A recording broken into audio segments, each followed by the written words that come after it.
I'm Philip Silvey, and I composed Always a Place for You. That suspension between two notes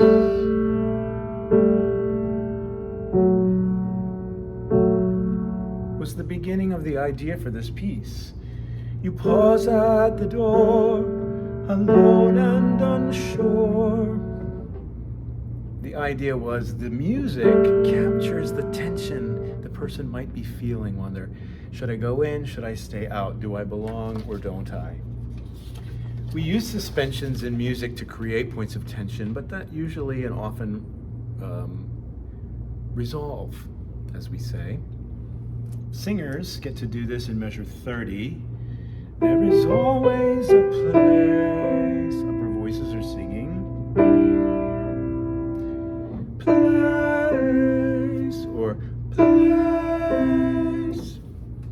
So I'll often ask groups of singers, when there's a suspension like that, which note is more important? Which note should be louder? The suspended note or the top note?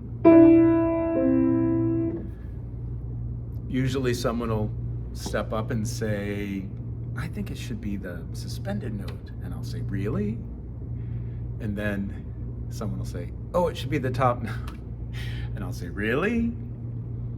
It's actually a trick question because I believe they both are important and should both be asserted against each other so that we feel that tension, because then the resolution feels so much more satisfying. So think about this in your relationships with others, your peers, your friends, your family. You're bound to butt heads sometimes. There are going to be moments of tension where you want to go one place and your friend wants to go another place and you can't agree. And for that moment, it feels like things are threatened. But one of you, either one, can give and bring some resolution. And those happen on small scale decisions, and they can happen on larger scales.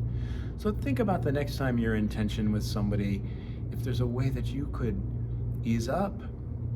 It may be their turn to ease up too, but the idea that resolution comes when somebody bends just a little bit, and that happens in music too. And I hope you'll think about that when you hear the suspensions in this piece and maybe in other music that you're singing.